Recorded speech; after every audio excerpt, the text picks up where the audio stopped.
Muy buenos días, amigos y amigas. El otoño ya llegó a Canarias. Las hojas empiezan a caer, las flores se marchitan, pero la palabra de Dios permanece para siempre. Sean todos muy bienvenidos otro sábado más a la Iglesia Adventista Virtual. Esperamos de todo corazón que estéis bien y se acuerden que Dios siempre está al control. Han pasado ya varios meses desde que empezamos este proyecto tan ilusionante, en el cual no podría haber sido posible sin todos ustedes. Muchas gracias por seguir apoyándonos sábado tras sábado. Si te gusta, no dudes en darle like y suscribirte al canal.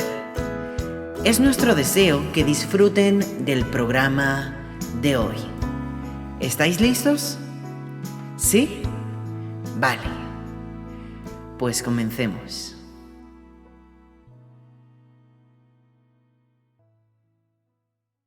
Enfoque misionero.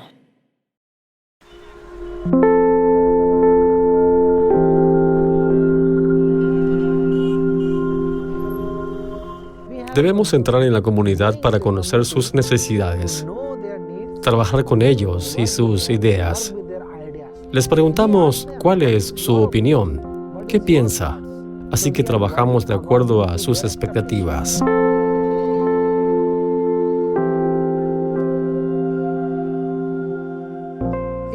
Me apasiona trabajar para Cristo. He visto y conocido el sacrificio que hizo Cristo al morir por nosotros. Nos dio gracia y por eso decidí convertirme en pionero para ser su obrero.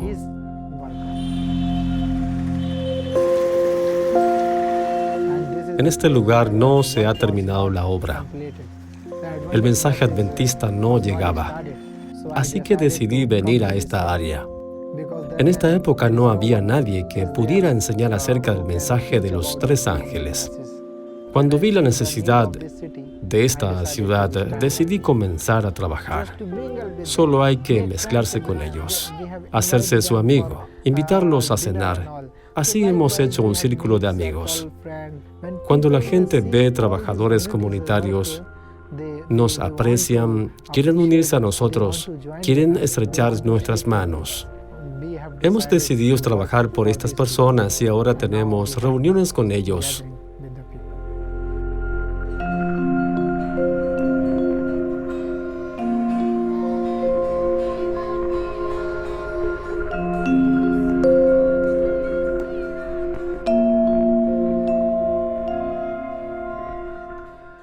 Y también este centro de influencia que anhelábamos por mucho tiempo. Señor, danos un lugar. Finalmente, lo recibimos. Las personas vienen aquí a adquirir conocimiento religioso, información básica. Este lugar realmente es un centro de influencia para mucha gente que se queda cerca de la ciudad. Cuando trabajamos lo hacemos solo para el Señor, no por dinero ni otras cosas. Las personas han visto el genuino amor y fidelidad de Cristo. Por eso les gusta. También les gustan las enseñanzas. Estamos enseñando y tocando la vida de muchas personas. He visto que no soy yo, ni mi trabajo, ni mi propio esfuerzo. Es el Espíritu Santo. Es Dios trabajando detrás y delante nuestro. Me siento muy feliz. Doy gracias a Dios. Él aún me guía. Momentos musicales.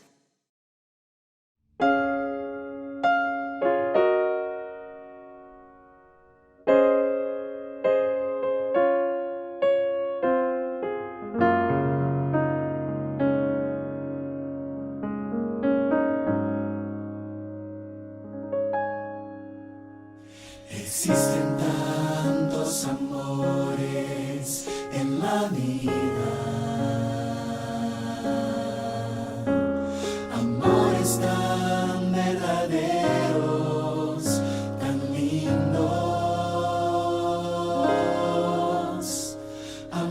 amores que atraviesan el tiempo, la historia, amores que se revisten de pompa y gloria,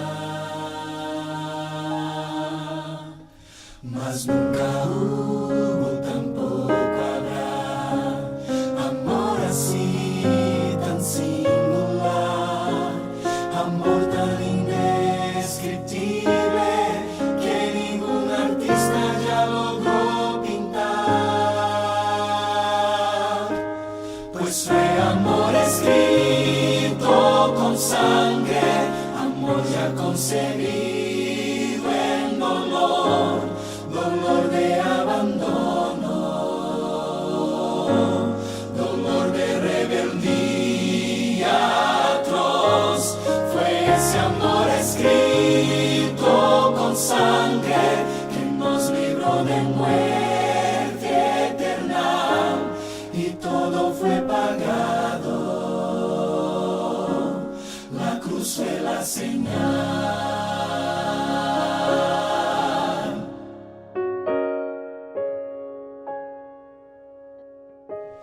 Es ese amor que invita a todos,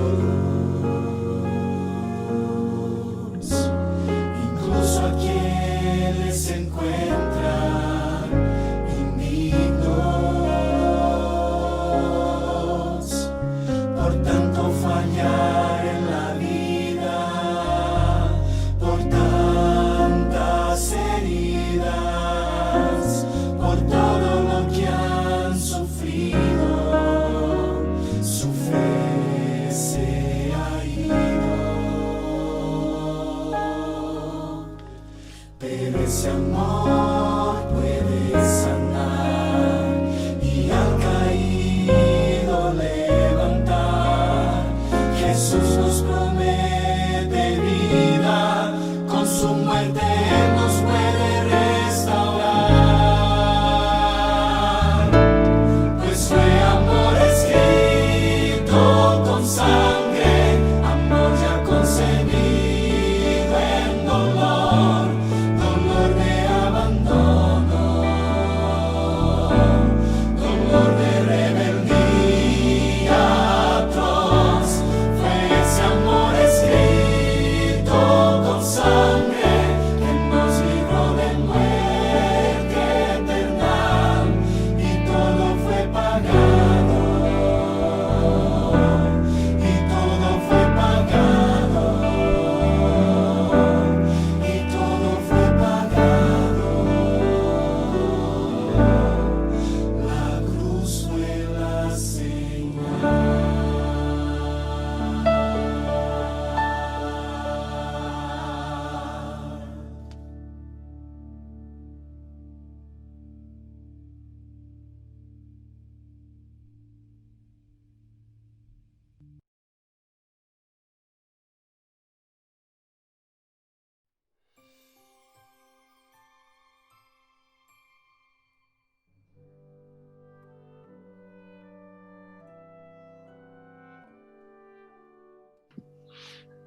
Hola, hola mis amigos, un saludo cordial para todos, sean bienvenidos a nuestro programa de Escuela Sabática. Estamos ya en la lección número 9, una lección muy interesante. Todo el trimestre hemos estado hablando sobre la educación, pero en esta ocasión, en la lección número 9, vamos a hablar sobre la iglesia y la educación, el papel de la iglesia tan importante para la educación de nuestros niños. Y como invitados especiales tengo ahora a Rafa de la iglesia Tamaraceite. Bienvenido, Rafa. Gracias y espero que tengan un feliz sábado, aunque sea desde sus hogares, que puedan disfrutar de este programa de Escuela Sabática y después del culto, y que realmente salgan enriquecidos y reposados en el Señor, como es el deseo que Él tiene cada día de sábado. Bendiciones para todos. Gracias, y su esposa, Ana Marta, gracias por participar también. Bienvenida a nuestro programa. Muchísimas gracias. Un placer estar con ustedes, con todos aquellos que nos están viendo, escuchando, que podamos disfrutar de esta mañana y de los mensajes que vamos a compartir, que podamos aprender mucho y podamos prepararnos para la venida de Cristo. Un placer, muchas bendiciones. Gracias, muy amable. Y de la iglesia de vecindario, Linda, gracias por estar con nosotros. Feliz sábado para todos y gracias por invitarme. Un privilegio estar aquí y compartir la palabra de Dios y aprender un poquito más de nuestro Señor Jesús. Feliz sábado para todos desde ya. Muchas gracias. Vamos entonces a entrar en materia para empezar con nuestro programa. Vamos a empezar con el título de nuestra lección, la iglesia y la educación. Pero antes vamos a hacer una oración. Voy a pedirle por favor, a Rafa que nos dirija en oración. Sí, oramos. Padre Celestial, estamos agradecidos, Señor, de un sábado más que tú nos concedes descanso después de esta semana de trabajo, de preocupaciones, de quehaceres. Como cada sábado llega la paz a nuestra vida y a nuestros hogares. Queremos que tú nos bendigas en la presentación de este mensaje hermoso de la Escuela Sabática, este mensaje que nos lleva a pensar la función de la Iglesia en su misión educadora, no solo de puertas adentro, sino también de puertas afuera, Señor. Que tú estés con cada hermano que hoy está al otro lado de la pantalla, disfrutando desde su hogar de estos mensajes que han sido preparados, para que tú, Señor, derrames tu Santo Espíritu sobre cada uno de ellos y también dirija todo este programa para que sea para la honra y gloria tuya, Señor. Lo pedimos por Jesús. Amén, Señor. Amén. Todos sabemos que los niños, una vez que llegan a nuestro hogar, pasan por un proceso de socialización, de integración dentro de la sociedad. La primera escuela, por supuesto, es el hogar. La segunda escuela también es la iglesia, porque lo llevamos a la iglesia. La iglesia cumple una misión también educativa. Y en tercer lugar, la escuela. Así que ambas entidades trabajan juntos en el desarrollo y la formación de nuestra niñez en el área educativa. Pero la gran pregunta que vamos a hacernos hoy es, ¿de qué forma la iglesia contribuye a la educación en nuestros chicos? Es importante entender que la iglesia debe ser un lugar de aprendizaje, debe proporcionar el espacio para que haya verdadero diálogo, de la misma manera como debe ser también la escuela. Así que tenemos seguridad de que nuestras iglesias en todo el mundo están realizando esta obra educativa en la transmisión de valores y principios a nuestra niñez y a nuestra juventud. Ahora bien, el propósito de la lección de esta semana es enseñar que la iglesia debe ser un lugar de aprendizaje constante. Eso es en primer lugar. Y en segundo lugar, sentir gozo al ir a mi iglesia para disfrutar de la enseñanza. Debemos ofrecer dentro de la iglesia un entorno seguro para que cada persona crezca en la gracia y en la comprensión de Dios y su plan para su vida. Ahora bien, nuestro bosquejo para analizar durante este repaso son 3 puntos, 3 asuntos concretos. La iglesia debe ser un lugar de aprendizaje y debe proporcionar el espacio para que haya un verdadero diálogo. Y los 3 temas que vamos a tratar en la lección de esta semana es, en primer lugar, tratar a todos como Cristo nos trata. La segunda sección es ser la luz de este mundo. Y la tercera sección es compartir la vida eterna que el Evangelio nos ofrece. Esos son los 3 puntos concretos que vamos a trabajar el día de hoy.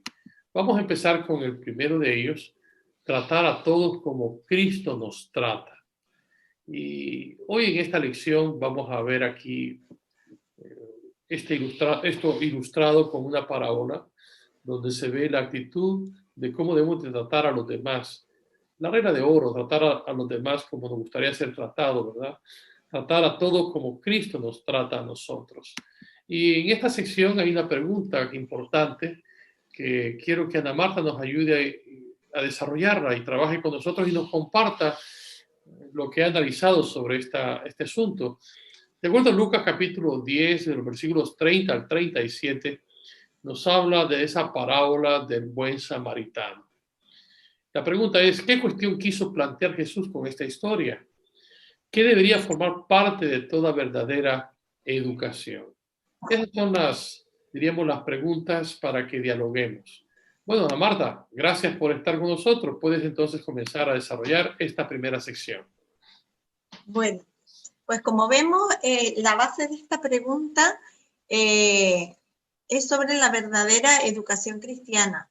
Haciendo un repaso de todo lo que hemos estudiado hasta aquí, vemos como educar es redimir. Así que como cristianos debemos proclamar la redención. Por lo que la misión de la Iglesia es educar, es enseñar al ser humano a regresar nuevamente a Dios y a andar en sus caminos. La educación es un proceso que no se realiza en un instante. La educación es un proceso que abarca toda la vida.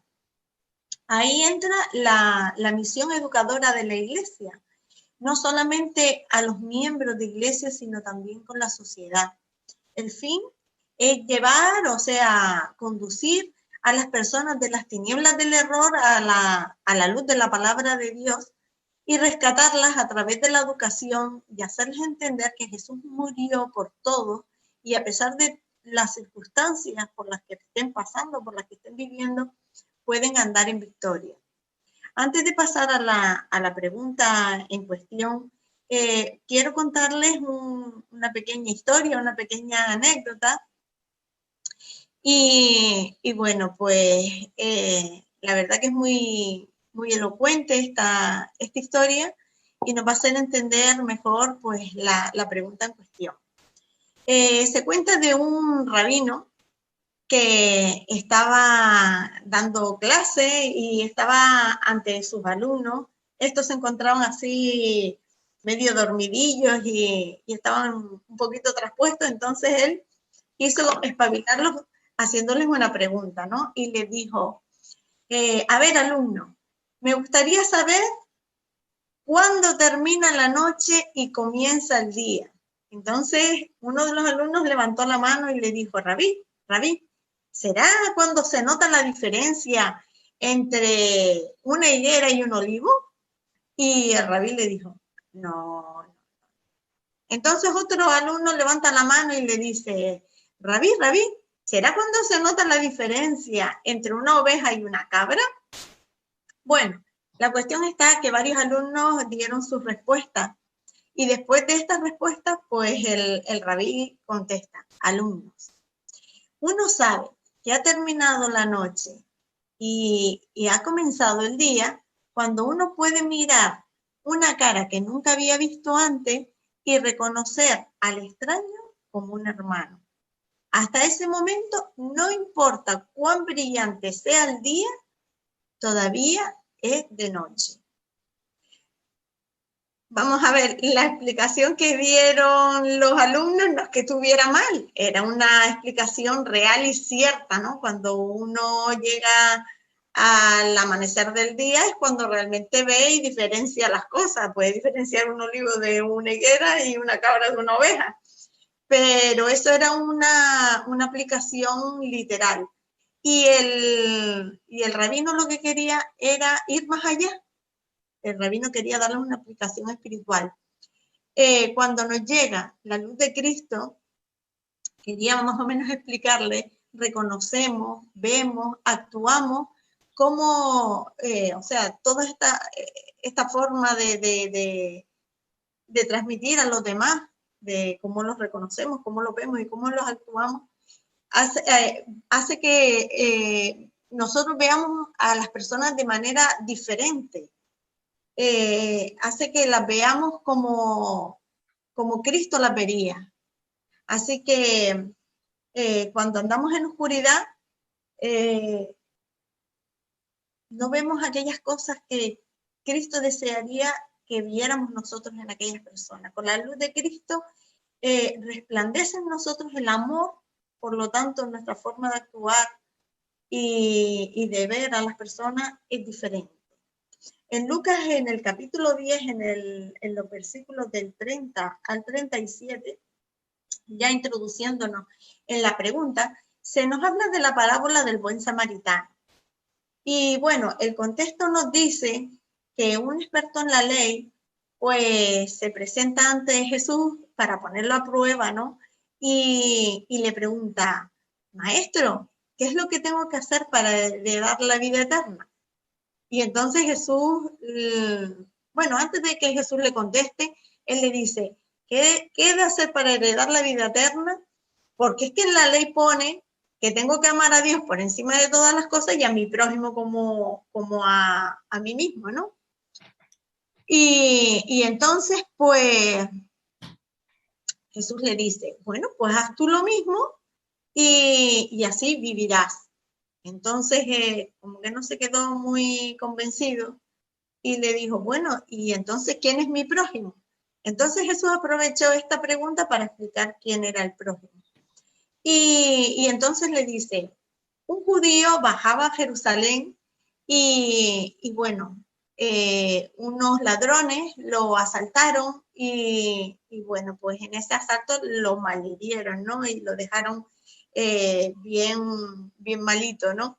Entonces dice que pasó por allí un sacerdote y cuando lo vio, lo miró, lo observó, pero pasó de largo. Luego dice que pasó un levita y también lo miró, lo observó, pero también pasó de largo.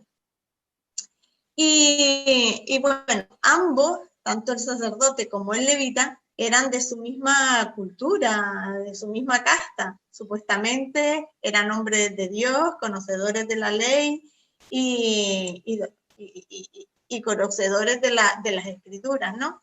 Pero ambos dos ignoraron a este señor malherido. Así que luego pasa un samaritano, que supuestamente eran enemigos, ¿no? Y cuando pasa al lado de él, lo mira y se compadece de él. ¿Qué es lo que hace? Lo cura, le lleva un alojamiento y además paga para que lo cuiden. Como vemos, el samaritano no ve a un hombre herido. El samaritano no ve a un enemigo.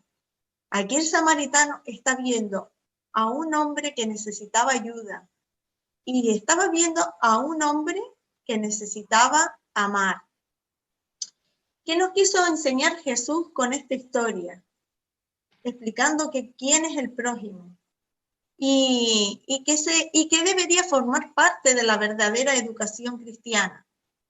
En primer lugar, es no quedarnos con la teoría como hizo el sacerdote y el levita, siendo únicamente amables, pero luego con prejuicios y con preconceptos culturales y sociales, quedarnos de tal forma que podamos ver y tratar a los demás de una manera inferior.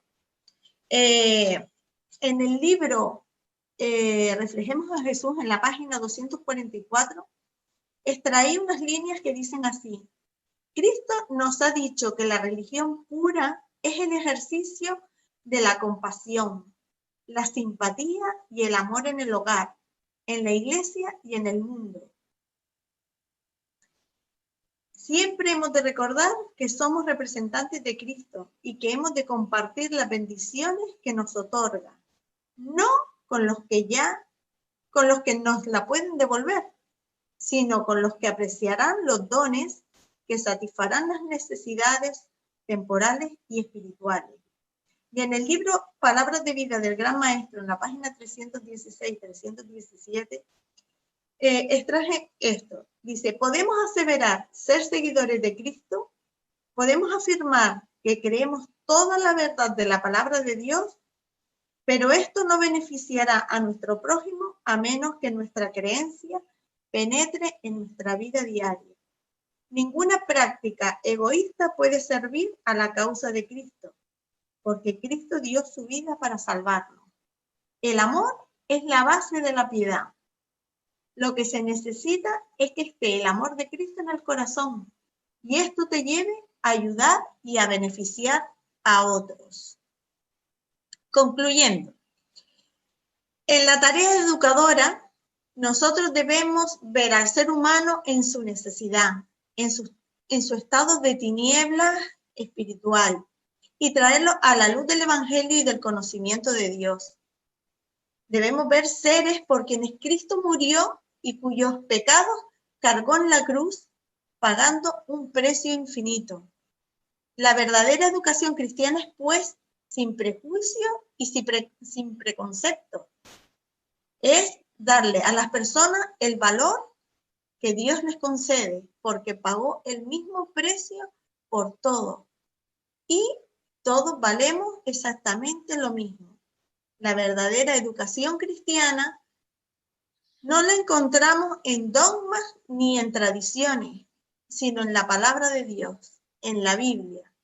Así como en la anécdota que conté antes, el rabí realizaba preguntas, la Biblia está llena de preguntas que nos quieren hacer pensar, preguntas que nos quieren hacer reflexionar para que lleguemos a la conclusión de cuál es el camino verdadero y nos dispongamos a andar por él. Pero ¿cómo? Sin prejuicio y amando de todo corazón. Muy bien, pues esta sección ha sido muy interesante de la actitud que tenemos que tener hacia las demás personas, especialmente la actitud de Jesús hacia las personas, ¿verdad? Me ha gustado mucho esto que has mencionado de exaltar el sacrificio de Jesús para que así podemos mostrarle a la gente el valor que tiene delante de Dios, el valor que Dios nos concede delante de Él. Y la educación cristiana tiene que ser algo así, práctico, ¿verdad? Enseñar a la gente que ante los ojos de Dios somos de gran valor. Muy bien, gracias Ana Marta por tu intervención, ha sido muy interesante. Y ahora vamos a analizar la segunda sección. La segunda sección de nuestro estudio tiene que ver con ser la luz del mundo. ¿Sí? Esa es la segunda sección, ser la luz del mundo. Y aquí vamos a analizar, en esta sección voy a pedir a Rafa que nos ayude a trabajar esta sección. La Biblia dice, ustedes son la luz del mundo. Una ciudad en lo alto de una colina no puede esconderse, ni se enciende una lámpara para cubrirla con un cajón. Por el contrario, se pone en la repisa para que alumbre a todos los que están en la casa. Hagan brillar su luz delante de todos, para que ellos puedan ver las buenas obras de ustedes y alaben al Padre que está en el cielo. Esto es el pasaje de Mateo 5, 14 al 16, en la Nueva Versión Internacional. La pregunta clave, Rafa, es, ¿qué nos enseñan estos versículos acerca de cómo debemos vivir? ¿De qué manera, como cristianos, lo que hacemos impacta en cómo los demás ven a Dios? Bueno, es interesante esta sección, así que Rafa, es tu turno para que nos ayudes a trabajar y entender mejor esta sección. Muy bien, empezando por el gran desafío que Jesús nos lanza al llamarnos la luz del mundo. Y digo esto porque en la Biblia la luz es un elemento muy importante. Si nosotros pensamos, por ejemplo, en Génesis, en el capítulo 1, vemos que dice que el mundo andaba confuso, que era un abismo, que estaba en tinieblas, y Dios hizo lo primero que hizo fue la luz.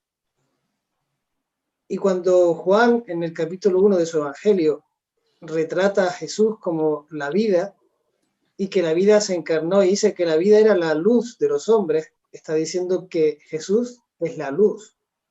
Entonces cuando Jesús nos llama, no nos dice que somos una luz, sino que somos la luz. Está diciendo que nosotros como cristianos debemos llegar a reflejar de tal forma el carácter de Cristo que llegamos a ser ante el mundo la luz. En el mundo hay muchas luces. Aunque está en tinieblas, realmente hay muchas luces, muchos focos que llaman la atención de la gente. Pero realmente la luz del mundo, que es Cristo, Él dice, responsabiliza a sus seguidores a ser realmente lo que reflejemos, la luz verdadera, que es la luz de Jesús, ¿verdad?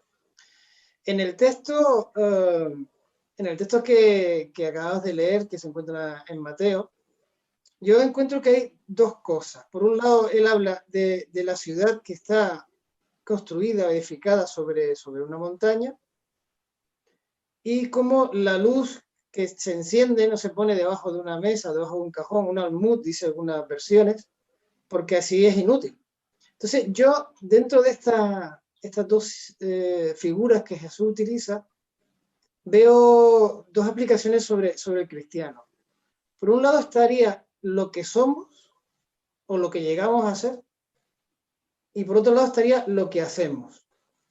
Me explico. Una ciudad encima de una montaña dice que se ve desde lejos, evidentemente. Se ve porque está ahí arriba, encima de que es una ciudad, está en la montaña. Pero la ciudad no hace nada por llamar la atención. La ciudad está ahí arriba en la montaña porque allí la han construido, ¿verdad? Y todo el que pasa lo ve. De alguna forma nosotros, ¿verdad? Al construir nuestras vidas, ya sea para bien o sea para mal, somos como esa ciudad que está en la montaña, se nos ve. Entonces, la ciudad puede haber sido construida de una forma exquisita, bonita, con buenos materiales, y llamará la atención de una forma favorable a todos los que pasen alrededor de ella, ¿verdad? O cerca de ella. Pero sin embargo, si la ciudad ha sido construida de aquellas maneras, muy desordenada, desorganizada, no se han utilizado los mejores materiales, la verdad es que la ciudad vamos a ver y no va a crear en nosotros un atractivo hacia ella. Pues si nosotros eso lo extrapolamos a la vida de los cristianos, si construimos sobre la roca, la montaña, que es Jesús, nosotros, de una forma natural, imperceptible para nosotros, pero muy visible para los demás, vamos a reflejar el carácter de Jesús. Los demás van a ver en nosotros el carácter de Jesús. Por el contrario, si nosotros construimos sobre nuestros criterios, sobre nuestras propias formas de ver la vida, puede ser que estemos construyendo también un carácter que va a ser visible, pero no va a ser visible que atraiga a los demás hacia Jesús. Entonces, Jesús dice, de una forma natural, la ciudad está en la montaña y se va a ver. Igual nosotros, como cristianos, nuestra vida, lo que hagamos, con quién nos relacionamos y de quién hemos aprendido, también se va a ver. Y la otra parte que Jesús dice es que la luz no se enciende y se pone debajo de un cajón. Esto es lo que yo entiendo son las obras de los cristianos, porque él mismo dice que así vuestras obras alumbren, ¿verdad?, para un objetivo, que es dar la gloria a Dios. Entiendo que lo que hacemos en nuestra vida como resultado de lo que somos y de con quién nos relacionamos es lo que los demás van a recibir. Entonces, una luz que se coloca debajo de un almud o de un cajón, ¿para qué sirve? Para nada, porque lo único que hace es alumbrar lo que está en ese cajón, nada y menos. Sin embargo, la luz, cuando la colocas en alto, en un lugar alto, alumbra la sala y allí todos los que están se pueden beneficiar. Entonces, nuestras obras deben beneficiar siempre a los demás. Esa es la luz que Dios quiere que nosotros emitamos, cuidando siempre de que no busquemos el brillar por nuestros propios méritos, es decir, que hagamos buenas obras aún beneficiando a otros, pero que realmente el objetivo que nosotros buscamos es tener un buen nombre delante de los demás.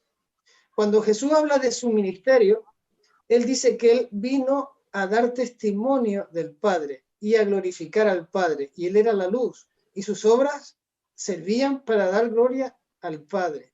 Entonces nosotros, como sus discípulos, tenemos que utilizar esa luz, ponerla en alto, pero para que la gloria sea para Jesús, para que los que se beneficien de esa luz, realmente se beneficien viendo a Cristo y la salvación que Él nos ha regalado.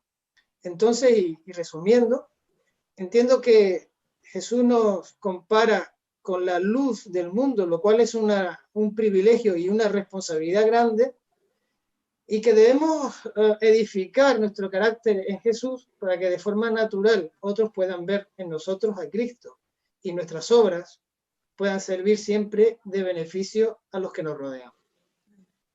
Muy bien, la verdad es que nos ha tocado vivir tiempos difíciles, tiempos de ruina moral y oscuridad espiritual. Y bueno, somos llamados para vivir como luces. Me impresiona lo que dice Isaías 60. Levántate y resplandece, porque ha venido tu luz y la gloria de Jehová ha nacido sobre ti. Porque he aquí que tinieblas cubrirán la tierra y oscuridad las naciones, mas sobre ti amanecerá Jehová y sobre ti será vista su gloria. Dios permita que este llamado a vivir como luz lo aceptemos, que la iglesia pueda aceptar este llamado y brillar en este mundo lleno de oscuridad.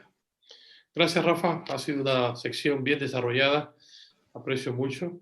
Vamos ahora a la tercera sección de nuestra lección y la última. Una sección muy interesante. Y la tercera sección es compartir la vida eterna que el Evangelio ofrece. Esa sería la tercera sección a desarrollar. Y en esta ocasión, pues voy a pedirle a Linda que me ayude a trabajar esta sección. Y hay una preguntita ahí muy interesante que me gustaría que ella elaborara la respuesta. ¿Cuál es el mensaje de Cristo para todos los que somos sus seguidores? ¿Sí? Así que, Linda, pues tuyo es tu tiempo. Adelante. Bueno, primeramente, yo creo que quisiera dar, no la definición, sino lo que yo he entendido de discípulo, seguidor de Cristo, ¿no? Y realmente el ser un seguidor de Cristo no es un programa, es un estilo de vida, ¿no? El ser seguidor de Cristo es la misión que nosotros tenemos que cumplir, no el sábado, no un día puntual, sino las 24 horas del día, ¿no? Y el mensaje que Cristo quiere como nosotros, porque somos seguidores, desde que nosotros nos entregamos a Cristo, es anunciar las buenas nuevas, que vayamos y compartamos el Evangelio. ¿Quién es el Evangelio? Cristo. Cristo es el Evangelio. Y entonces dice él que él nos va a llenar de luz donde estemos. Donde estemos, él nos va a llenar de luz.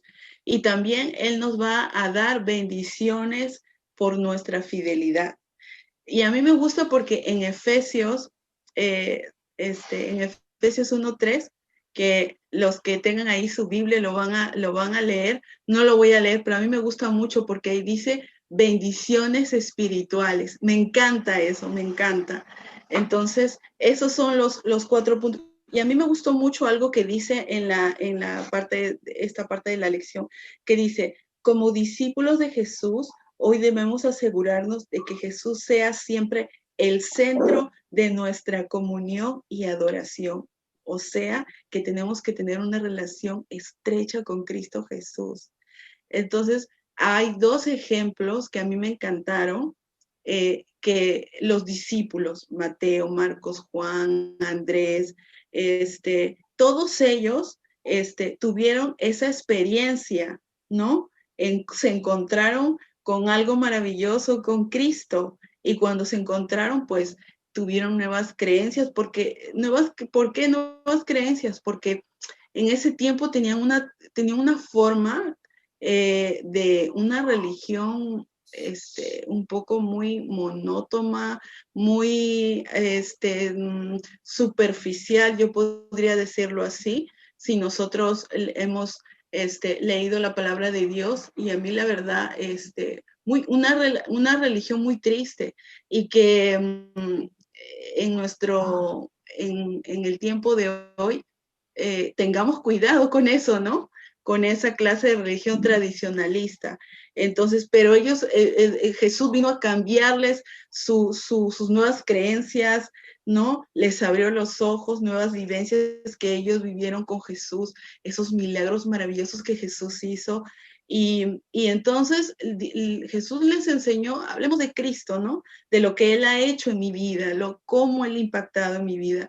Y otro ejemplo que también nos ayuda a comprender este mensaje es la mujer samaritana, ¿no?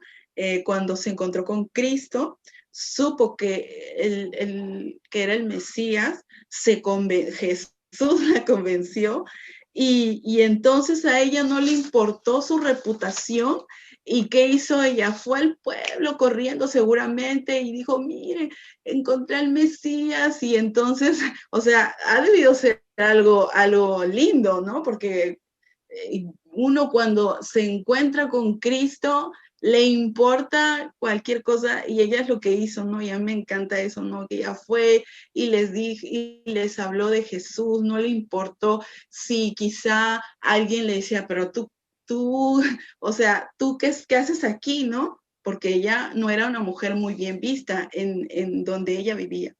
Entonces, esos dos ejemplos. Entonces, nosotros tenemos un compromiso y una misión. Dos, amar a nuestro prójimo y alcanzar a esas personas. Y debemos nosotros integrarnos a esa misión. Entonces, hay muchas maneras de llevar ese mensaje. El mejor método, ¿cuál es el mejor método? El método de Cristo. Hacernos amigos de esas personas, conocer lo que a esas personas les gusta, sus preocupaciones, sus necesidades. Y entonces cuando nosotros conocemos a esas personas, cuando hablamos con esas personas, al mismo tiempo esas personas dicen, mira, esa persona es diferente. Y ahí es cuando nosotros, ¡pum!, vamos, les hablamos de Jesús. Y eso es lo que Jesús quiere, ese es el mensaje, que nosotros le digamos a esas personas, Jesús te ama, Cristo viene pronto. Y ese yo creo que es el mejor mensaje que nosotros podemos dar, ¿no? Transmitirles, impactar en ellos lo que Jesús ha hecho en nosotros, y que ellos vengan a Cristo y que se entreguen por completo a Jesús. Muy bien, pues sí, Dios nos ha llamado para compartir el Evangelio. La verdad es que ser discípulos de Jesús tenemos un gran compromiso de seguir haciendo discípulos y llevando personas a los pies de Jesús. Gracias, Linda, por compartirnos y compartir esta sección con nosotros. Hay otra pregunta en esta sección que me parece interesante y le voy a pedir a Rafa que me ayude. ¿Qué enseñan los siguientes textos sobre la búsqueda de la verdad? Hay varios textos ahí que nos hablan sobre esto. Entendiendo pues que la verdad central de la Escritura es la que debemos de compartir. Así que, Rafa, ¿puedes ayudarnos con esta pregunta? Sí, lo intentaremos. La lección de esta semana nos presenta a posiblemente uno de los hombres más sabios que existió en el pasado siglo XX, ¿verdad? Albert Einstein, que como todos fue un famoso científico. Él plantea que el ser humano debe sentir siempre curiosidad, debe preguntarse cosas, no debe parar nunca de investigar, de buscar, porque dice que estamos rodeados de tantas cosas, de tantas maravillas, de tanta belleza, que cada día debemos buscar, mirar cómo aprender algo nuevo. Y la cosa que este hombre dice, que me llamó la atención, es que deberíamos un poco centrarnos en ver qué podemos aprender cada día de todo lo que nos rodea. Y esto fue lo que me llamó la atención, porque muchos siglos antes, un rabí en Galilea, en el Sermón del Monte, él dice, basta cada día su afán. Es verdad que realmente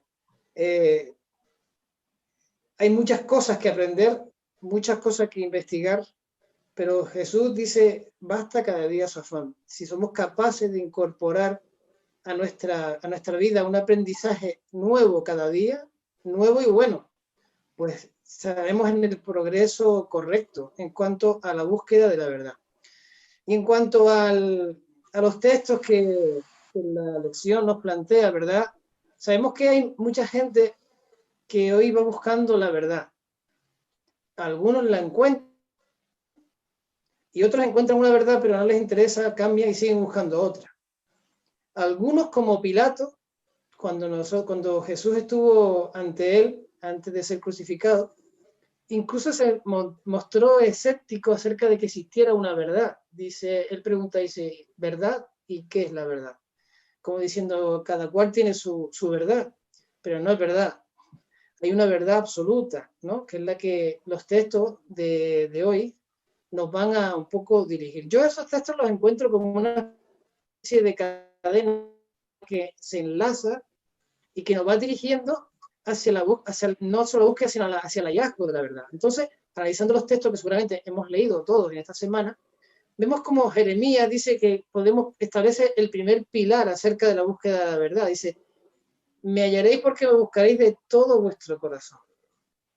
Ante todo y ante la verdad absoluta, porque hay muchas verdades relativas en la vida, ¿verdad? Hay muchas cosas que son ciertas, pero la verdad absoluta sobre la que Dios nos quiere hablar tiene que ver con la vida presente y nuestra vida futura, nuestra vida eterna. Entonces dice, me hallaréis porque me buscaréis de todo vuestro corazón. Para encontrar la verdad, dice, necesitamos desearlo de corazón.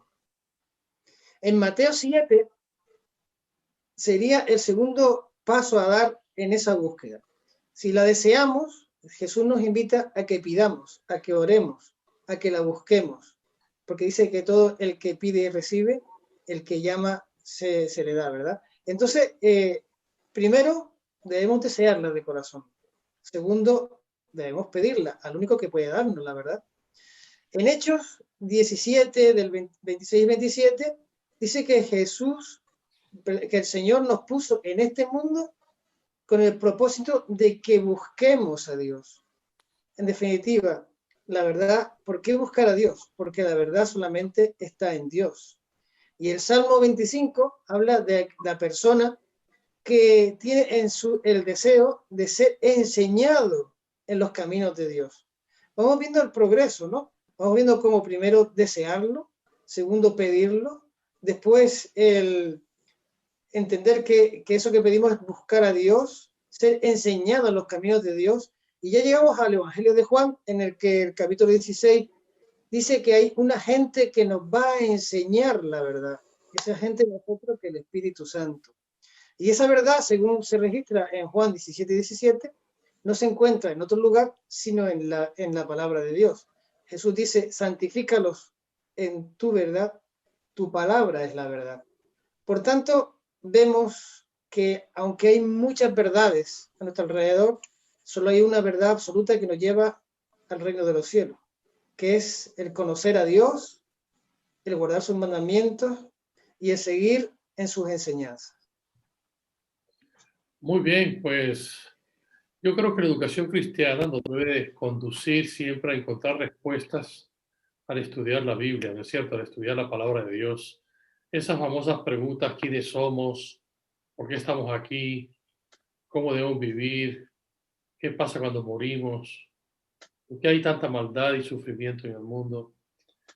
Estas son solo preguntas que lo que buscan es una verdad.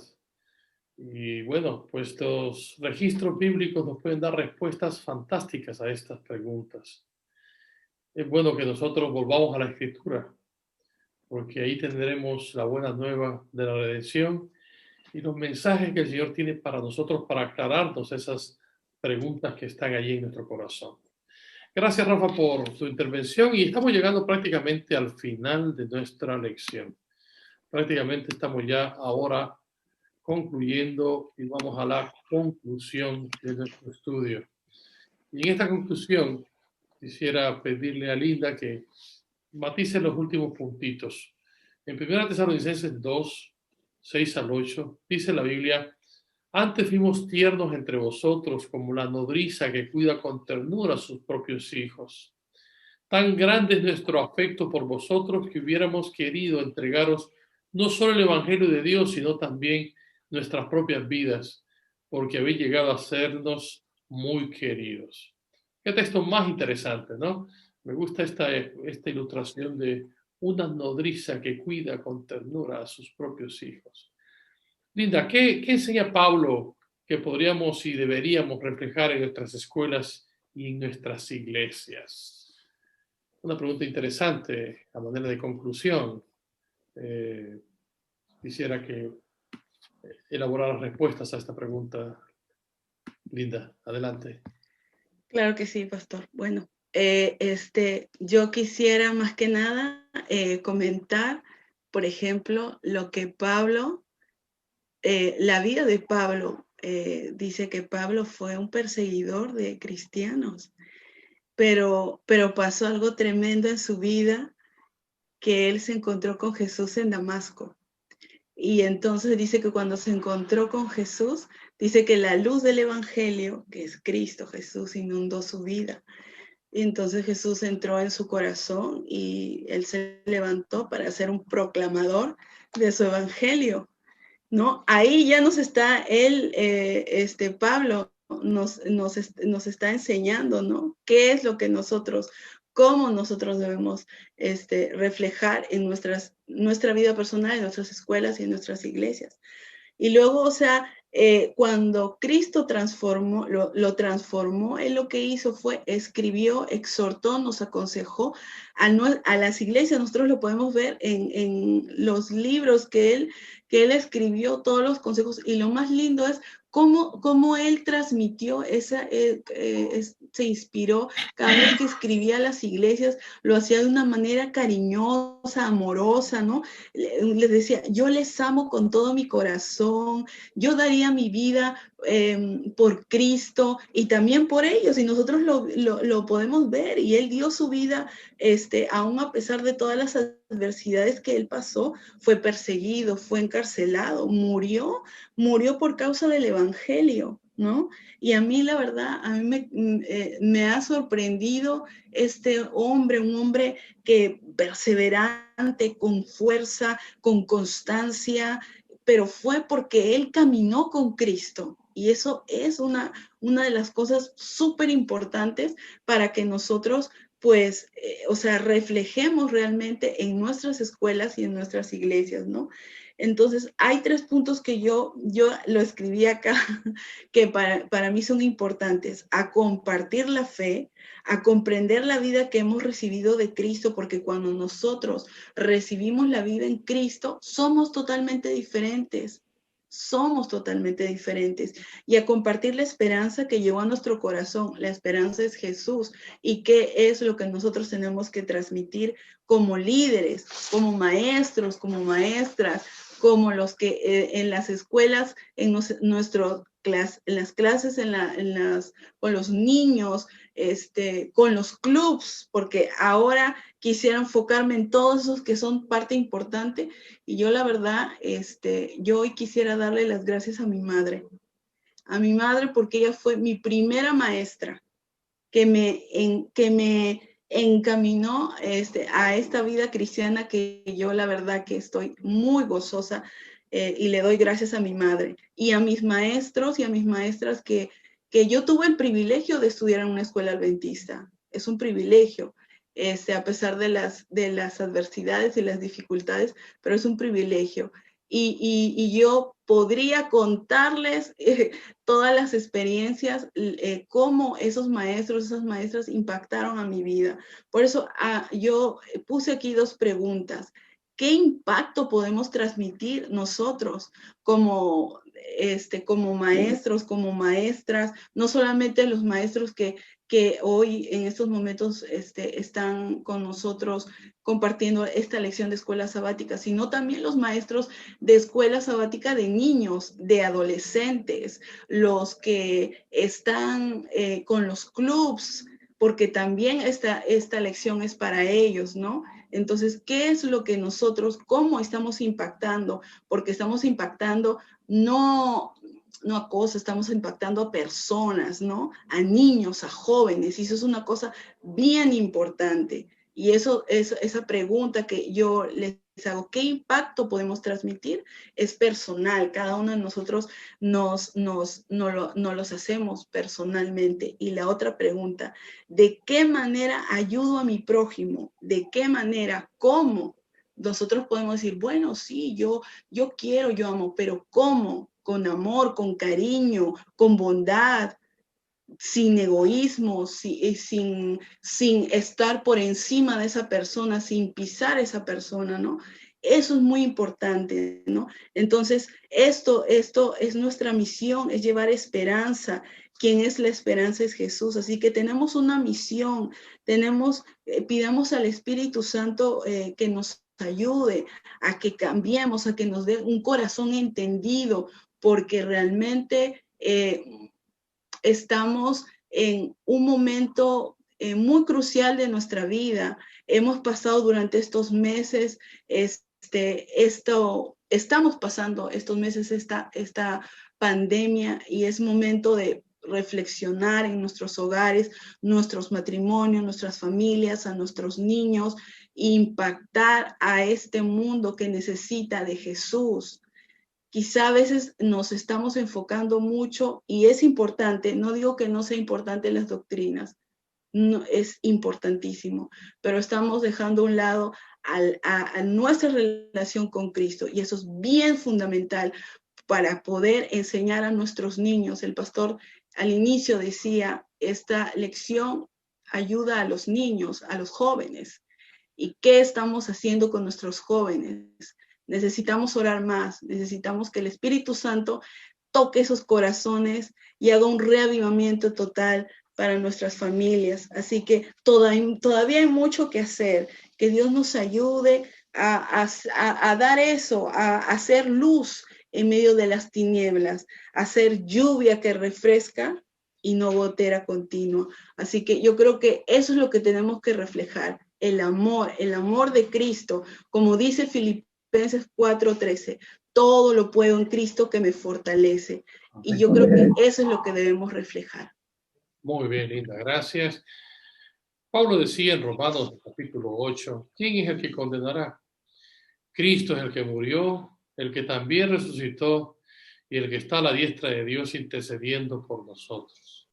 Y le faltó decir, y pronto a regresar. La verdad es que estos mensajes son la mejor noticia para todo el mundo. Saber de que Cristo murió en la cruz, está intercediendo por nosotros y está deseoso de regresar por su pueblo. Y la verdad es que Pablo pasó la mayor parte de su vida entregado a ese desafío de predicar este mensaje a todo el mundo. Y yo creo que este mensaje de redención, este mensaje que la redención es prácticamente educación, porque educar es redimir, y este mensaje de redención es el que tenemos que dar como iglesia. La iglesia tiene que unirse a la escuela, la iglesia tiene que unirse a la labor de los padres. La misión es conjunta y es predicar la buena nueva de redención para el ser humano. Y lo ideal es que nosotros podamos compartir esto. Para Pablo, el evangelio lo era todo. Y eso debe significar para nosotros también. Pablo sugiere que el evangelio debería de transmitirse a toda nación, tribu y lengua. Ese es el mensaje que el Señor Jesucristo dejó, y Pablo lo hizo en el mundo conocido, de un lado a otro. Bueno, que Dios nos ayude para que esa misión y ese desafío lo tengamos nosotros ahora en cuenta. Dios nos ayude como iglesia a cumplir la misión educativa por la cual Dios ha establecido la iglesia en este mundo. Vamos a concluir con una palabra de oración. Voy a pedirle a Linda que nos dirija para concluir esta lección de escuela sabática. Oremos. Querido Padre que estás en las alturas de los cielos, gracias Señor por esta oportunidad que tenemos de poder estar a pesar de las distancias, Señor, de poder aprender, de poder conocer, Señor, y estar ante tu presencia. Hoy quiero pedirte por todos nuestros hermanos que están escuchando este mensaje, Señor. Queremos pedirte por todas las familias, Señor, por todos los hermanos, y que podamos, Señor, estar unidos, así como cuando tú, Señor, tus discípulos pidieron la ayuda del Espíritu Santo. En estos momentos te pedimos la ayuda de tu Santo Espíritu para que pueda tocar nuestras vidas, impresione nuestras mentes, nuestros corazones. Perdónanos, Señor, si en algo te hemos ofendido. Perdónanos, Señor, si te hemos fallado, Señor, si hemos tenido poca fe. Danos un corazón entendido, Señor, y queremos renovar nuestros votos a ti, Señor. Queremos entregar nuestra vida por completo y servirte, Señor, en donde tú nos pongas, Señor. No hay nada que ninguna persona diga, yo hago más o menos. No, Señor, todos tenemos una misión en nuestros hogares, fuera de ellos, en nuestro trabajo, en las iglesias. Quizá aún cuando salimos en la calle, una sonrisa, un saludo, una oración, un mensaje, un mensajito, quizá a través de las redes sociales, podemos impactar este mundo, Señor. Queremos que tú pronto vengas, pero para eso necesitamos predicar, necesitamos proclamar de tu evangelio. Ayúdanos, Señor, y sobre todo toca nuestras vidas, nuestros corazones, Señor. Queremos entregarnos por completo a ti. Acompáñanos y bendícenos, Señor, y que hoy en esta lección, a pesar de las distancias, salgamos renovados, Señor, contigo, con Cristo Jesús. Te lo pedimos en el nombre precioso de Cristo Jesús. Amén y amén. Muy bien, gracias Linda, gracias, bendiciones para todos. Nos veremos la próxima semana en la lección número 10. Un saludo para todos y nos despedimos. Bendiciones para todos. Gracias. Sábado. Chao. Buen sábado para todos.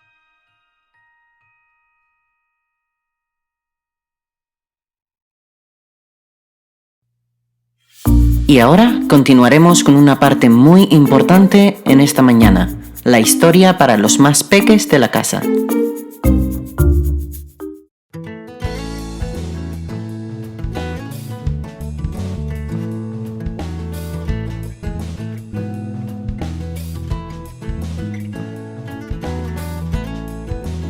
Hola chicas y chicos, la historia de hoy se llama ¿Un regalo para mí? El versículo para memorizar está en Santiago capítulo 1 versículo 17 que dice: Toda buena dádiva y todo don perfecto descienden de lo alto donde está el Padre.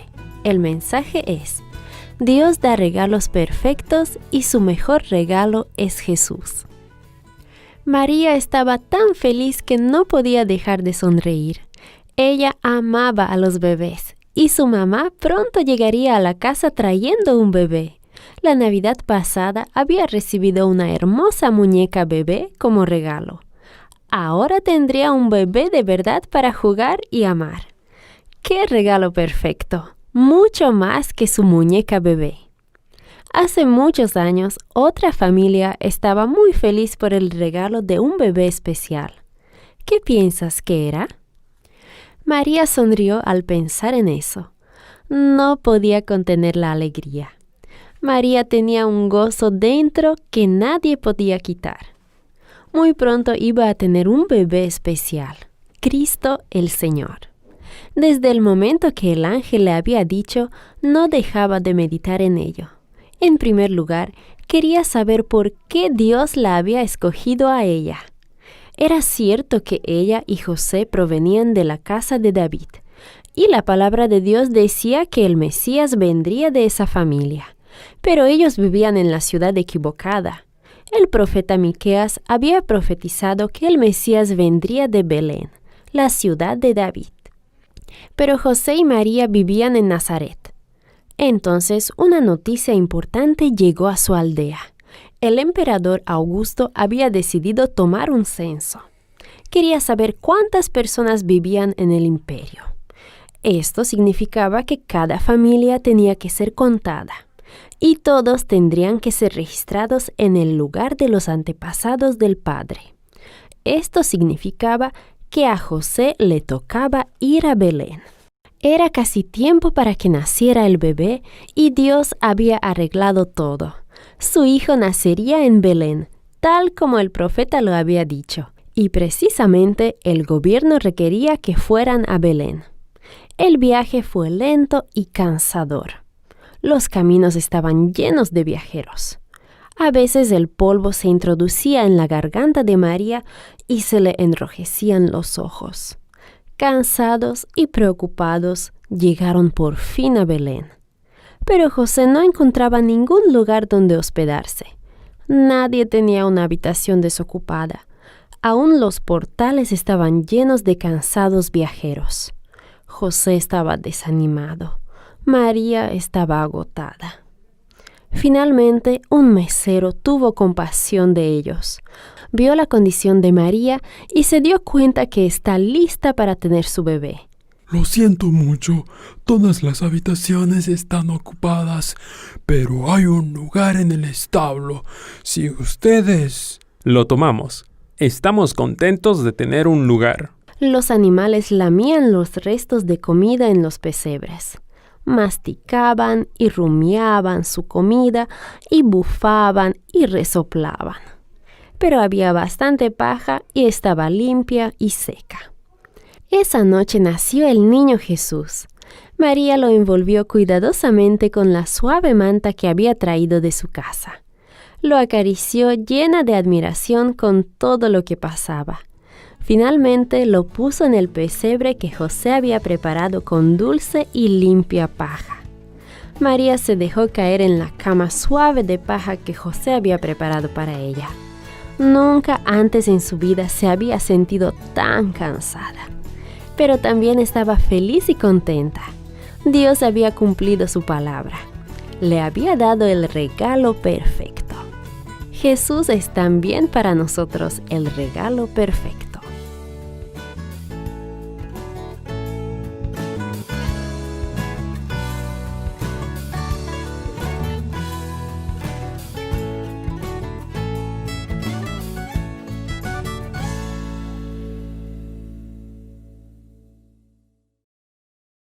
Momentos musicales.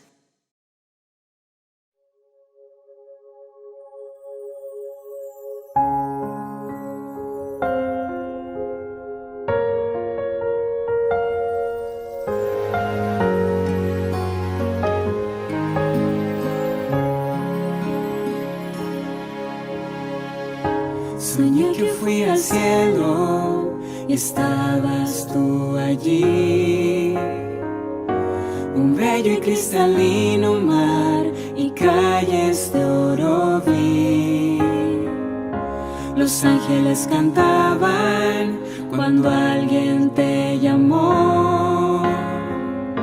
Pudiste ver un joven que sonriendo se acercó y dijo: tú no me recuerdas hoy, espera y verás.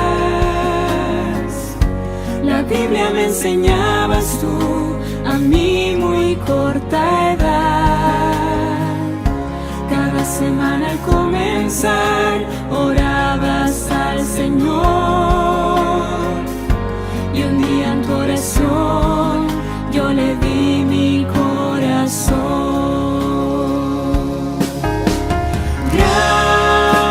Gracias por darme a Jesús. Él ha cambiado mi ser.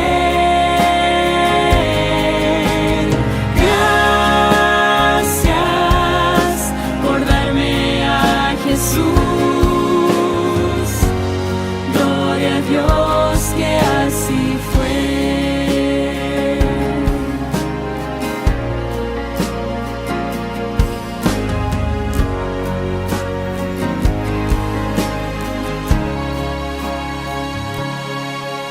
Otro hombre a tu lado dijo: ¿recuerdas tú la ocasión que el misionero predicó haciéndote llorar? Dinero te faltaba, pero eso no importó. Tu ofrenda la tomó Jesús y por eso aquí estoy yo. Gracias por darme a Jesús. Él ha cambiado mi ser.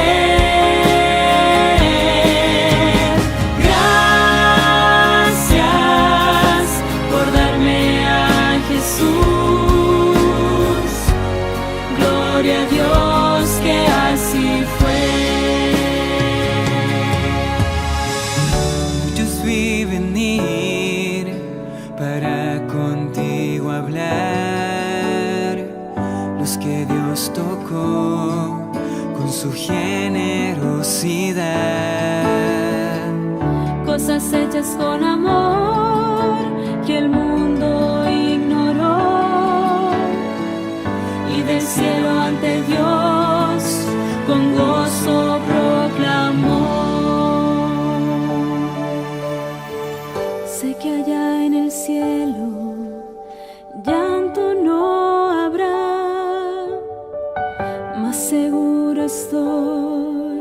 de que te vi llorar al ver algo en Jesús, cuando tu mano Él tomó y dijo: hijo, lo que has visto será tu galardón.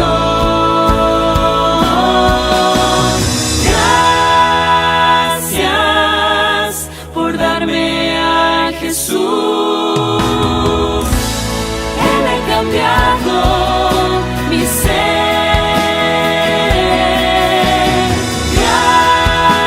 Gracias por darme a Jesús. Gloria a Dios que así fue.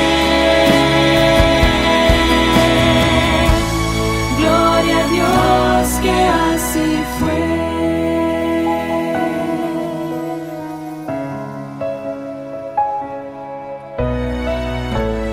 Gloria a Dios que así fue.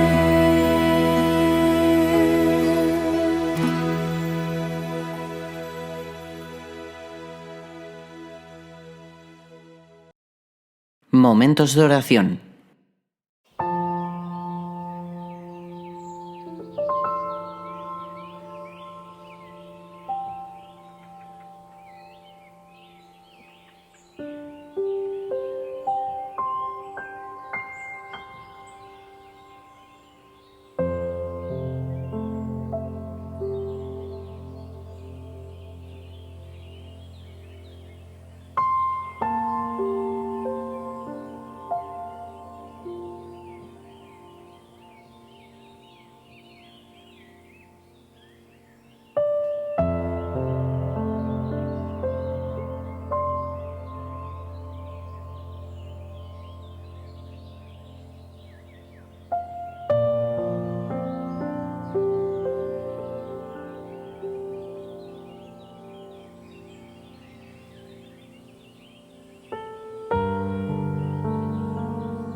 Muy buenos días, queridos hermanos, tengan todos un feliz sábado.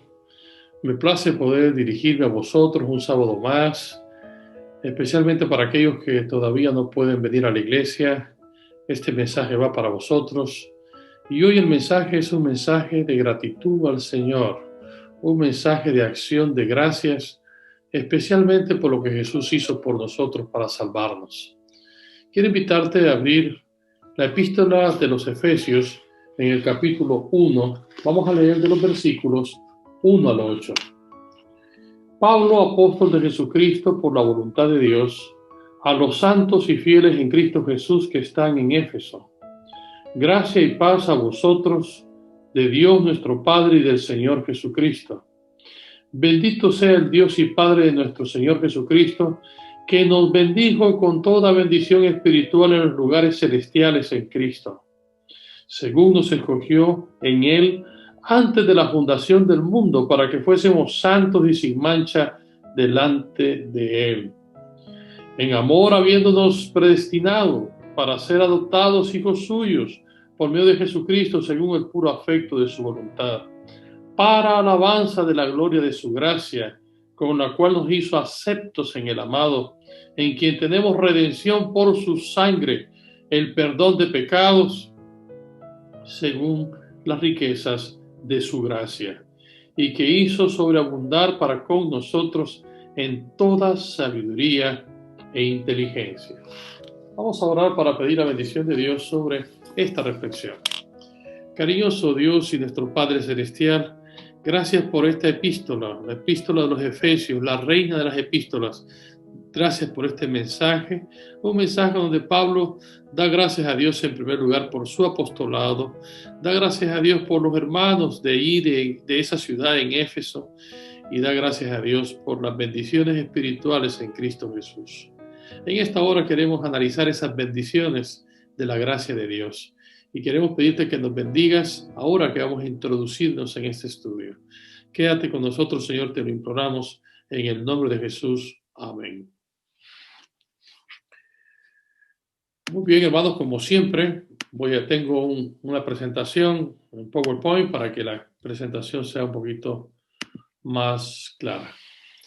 Hoy el título de nuestro tema es Maravillosa Gracia y está basado en la epístola de Pablo a los Efesios. Y es un texto muy interesante el que hemos leído hace un momento y vamos a descubrir cómo el apóstol Pablo estaba muy agradecido, especialmente por los hermanos que vivían allí en la ciudad de Éfeso. Efesio, la ciudad donde Pablo les escribe a los hermanos allí. Como dije hace un momento, es un mensaje de gratitud. En primer lugar, es un mensaje de gratitud por su apostolado. En segundo lugar, es un mensaje de gratitud por los hermanos que estaban allí en esa iglesia. Eran hermanos cariñosos, afectuosos. Y en tercer lugar, por las bendiciones recibidas de parte de Dios a través de su gracia. Vamos a analizar estos tres puntos en esta mañana. Hablemos del primero, gratitud por su apostolado. Hay que recordar que en la ciudad de Corinto algunos pusieron en duda el apostolado de Jesucristo. Especialmente ponían en duda porque Pablo no estuvo entre los 12, Pablo no vio los milagros, no escuchó las enseñanzas de Jesús, no fue llamado de forma personal por Jesús, fue a través de una visión. Y Pablo, por lo tanto, él asegura tener un apostolado genuino y auténtico porque fue Jesús mismo el que lo llamó. Y por eso él declara, Pablo, apóstol de Jesucristo, por la voluntad de Dios. Así que Pablo trata de presentar la autenticidad de su ministerio por el llamado directo de Jesús. Justamente camino a Damasco él recibió ese llamado. Saulo, Saulo, ¿por qué me persigues? Y Jesús mismo se le presenta y lo llama. En segundo lugar, Pablo agradece a los hermanos de ahí, de esa ciudad, de Éfeso. Él no cesa de dar gracias por estos hermanos. Y hay dos razones. En primer lugar, agradece por el amor de ellos hacia los demás creyentes. Era una iglesia donde se manifestaba pues, el amor fraternal entre ellos. Dice ahí, por vuestro amor fraterno entre los santos. Y en segundo lugar, él da gracias por la calidad de fe que había entre los hermanos de esta ciudad, por vuestra fe en el Señor Jesucristo. Siempre uno, cuando pasa por las iglesias, siempre ve características muy especiales de las iglesias y uno aprende a querer esas iglesias, especialmente por las familias que conforman esas iglesias. Y en este caso, Pablo decía, no ceso de dar gracias por vosotros. De acuerdo al contexto histórico, Pablo escribe esta epístola desde la prisión. Yo, pues, preso en el Señor, dice el libro de Efesios, capítulo 4:1. Y el capítulo 3:1 dice, por esta causa yo, Pablo, prisionero de Cristo Jesús, por vosotros los gentiles. Otra vez menciona que él escribe desde la prisión. En segundo lugar, un aspecto interesante desde el punto de vista del contexto histórico es que un hombre llamado Tíquico fue el portador de esta epístola. En Efesios 6:21 lo menciona, para que también vosotros sepáis mis asuntos y lo que hago. Todo lo hará saber Tíquico, hermano amado y fiel ministro en el Señor, el cual envía a vosotros para esto mismo. Es decir, que él fue el portador de esta epístola. Pablo expresa un saludo especial a nuestros hermanos que están allí en Éfeso y le dice, gracia y paz a vosotros de parte de Dios, nuestro Padre y del Señor Jesucristo. Notad que en este saludo el apóstol Pablo presenta dos palabritas que son claves. En primer lugar, la palabra gracia. Y esa palabra gracia viene del griego charis, que quiere decir encanto. Tiene que ver con algo precioso que tiene el cristianismo para ofrecer al mundo. El evangelio es encantador, el cristianismo tiene un encanto especial y es lo que atraía a los creyentes. La segunda palabra que utiliza, que es un deseo especial de Pablo hacia los creyentes, es paz, del griego irene, que traduce de la palabra shalom, que es paz, que quiere decir esto, el bien supremo a la persona a la cual tú diriges estas palabras. Así que qué bonito, ¿verdad? La forma como Pablo envía sus saludos a sus hermanos a los cuales recuerda con cariño. Muy bien, vamos ahora a la parte central de nuestro tema. Gratitud por la maravillosa gracia de nuestro Señor Jesucristo. Pablo expresa su gratitud en estas palabras. Bendito sea el Dios que nos ha bendecido. Bendito sea el Dios y Padre de nuestro Señor Jesucristo, que nos bendijo con toda bendición espiritual en los lugares celestiales en Cristo. Esto es bonito, reconocer las bendiciones de Dios en todo momento, aun cuando las circunstancias no son las más adecuadas, ya que él está escribiendo desde la prisión, pero se siente bendecido. Es bueno llegar a experimentar esa sensación de que tú eres una persona bendecida por Dios. Ahora, Pablo expresa 4 razones de su gratitud. En primer lugar, la primera razón de su gratitud es que por la gracia de Dios, él se siente elegido por Dios. Dice Efesios 1:4, según nos escogió en él antes de la fundación del mundo, para que fuéramos santos y sin mancha delante de él.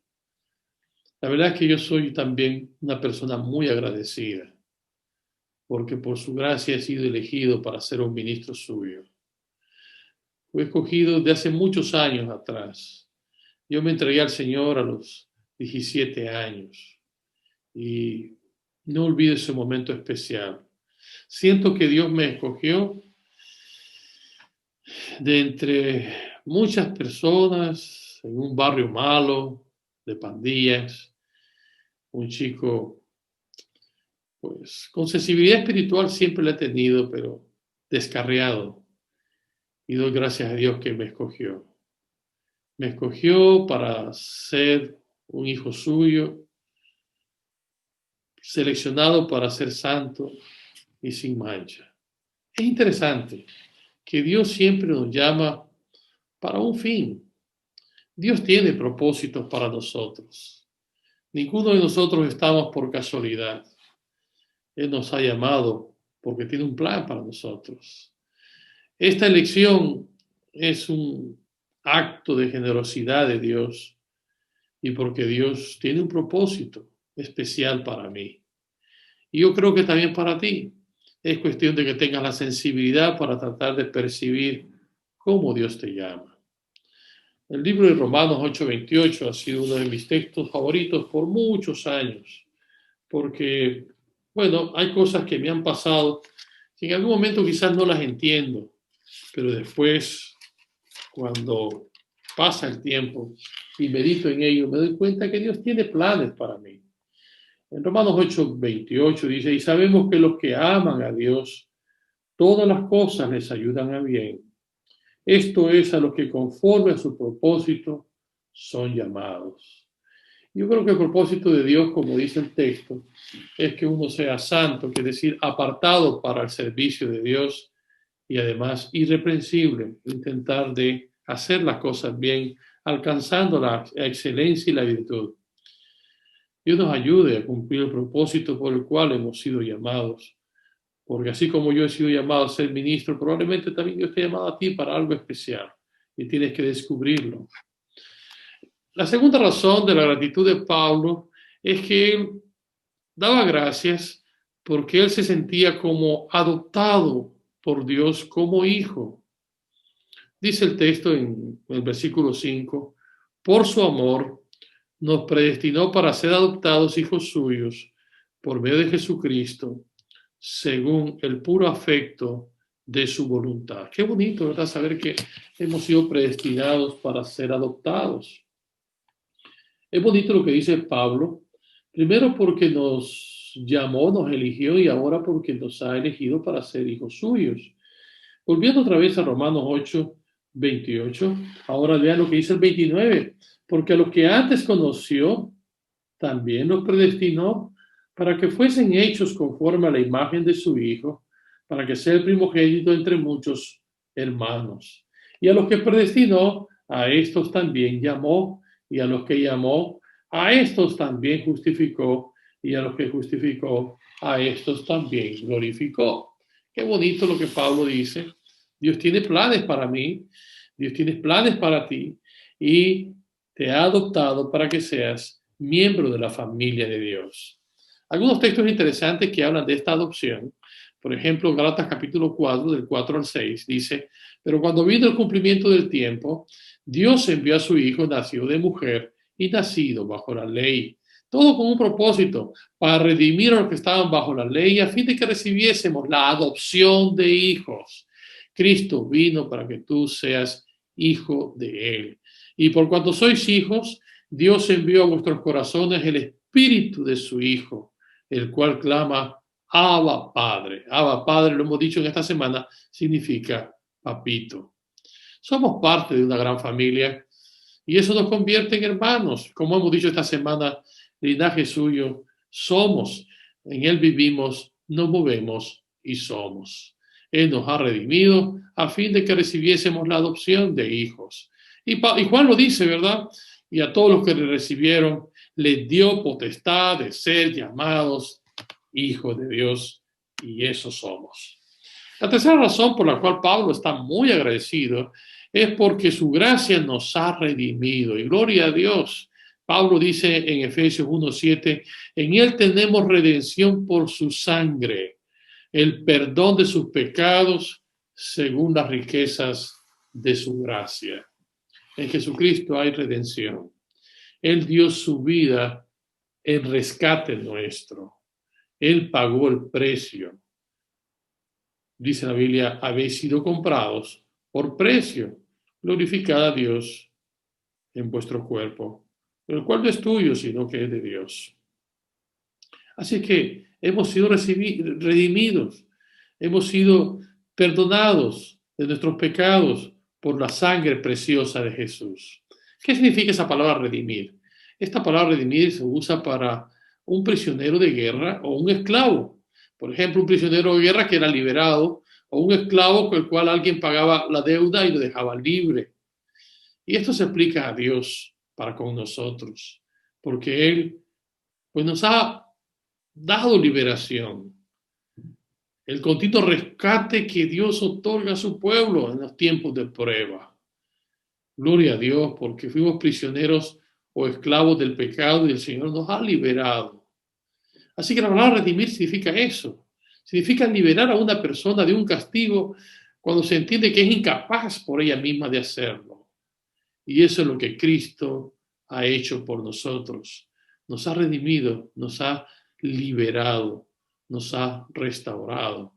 Redimir también significa restaurar, y es que el Señor quiere restaurarnos a su imagen original de seres libres. Así que gloria a Dios porque hemos recibido la redención en su sangre preciosa. Nos ha liberado, nos ha perdonado de nuestros pecados y por lo tanto somos libres. Por eso dice la Biblia, y conoceréis la verdad y la verdad os hará libres. Y es que Jesús es la verdad y Él vino para hacernos libres. La cuarta razón por la cual Pablo está agradecido por las bendiciones espirituales recibidas de Dios es que su gracia nos ha otorgado sabiduría y prudencia. Dice Efesios 1:8, que hizo sobreabundar para con nosotros en toda sabiduría e inteligencia. El Señor nos ha dado esas dos grandes virtudes, la sabiduría. De acuerdo a Aristóteles, definía la sabiduría o la sofía como el conocimiento de las cosas más preciosas. Y otro filósofo griego decía, Cicerón, lo definía como el conocimiento de todo lo divino y lo humano. Bueno, la verdadera sabiduría, dice Pablo, está en el Señor. Pablo dice en 1 Corintios, el capítulo 2, versículo 1, cuando se refiere a la forma como él llegó a los hermanos de Corintios. Ahí en 1 Corintios, capítulo 2, versículo 1, hablando de la sabiduría, dice, así que hermanos, cuando fui a vosotros para anunciaros el testimonio de Dios, no fui con excelencia de palabra o sabiduría, pues me propuse no saber entre vosotros cosa alguna, sino a Jesucristo y a este crucificado. La verdadera sabiduría es la sabiduría divina, la sabiduría que viene de Dios. Y esta sabiduría, dice Santiago, que podemos demandarla. Si alguno está falto de sabiduría, demándela a Dios, quien está dispuesto a darla de forma abundante. La segunda cosa que Dios nos otorga en su gracia es la prudencia. Y la prudencia se define como el conocimiento práctico de todo lo que nos concierne. La prudencia, el ser prudentes, nos ayuda a resolver los problemas de la vida diaria, de la vida cotidiana, de una forma inteligente. Ojalá que nosotros tengamos estas dos virtudes, sabiduría y prudencia. Hoy es un día para agradecer, queridos hermanos. Hemos concluido una semana de oración y hoy es un día especial para agradecer por la gracia de Dios. Una gracia que es maravillosa. Pablo dice en Efesios 2:8, por gracia sois salvos por medio de la fe en Cristo Jesús, Señor nuestro. Dios permita que hoy puedas experimentar el gozo de la salvación porque la gracia de Jesús te ha alcanzado. Por su sangre preciosa debes experimentar hoy el perdón de tus pecados y por lo tanto debes sentirte libre, así como el esclavo se siente libre cuando se le paga su deuda. Dios nos ayude para que hoy, por la fe en Jesucristo, alcancemos la salvación y la libertad. Oremos. Gracias, nuestro Padre y nuestro Dios, por este mensaje. Un mensaje de gratitud por esta semana que hemos tenido. Esta semana nos hemos estado levantando a las 5 de la mañana con los hermanos de vecindario y hemos estado teniendo temas espirituales por la noche con la Iglesia de Las Palmas. Lamentamos que no han sido muchos los que no se han reunido, los que nos hemos reunido hemos sido pocos, pero Señor, te pido igualmente bendiciones para todas las familias. Ayúdanos a sacudirnos, Señor, la apatía, ayúdanos a fortalecernos en fe, a tener la búsqueda más espiritual de nuestros corazones, a dejar de lado las diferencias y busquemos todos la anhelada unidad. Ayúdanos a trabajar juntos, hombro con hombro, por la misión. Señor, danos tu bendición en este sábado. Te lo imploro en el nombre de Jesús. Amén. Bueno, hermanos, muchas gracias por haber estado ahí. Un saludo hasta vuestros hogares. Que la bendición de Dios os acompañe.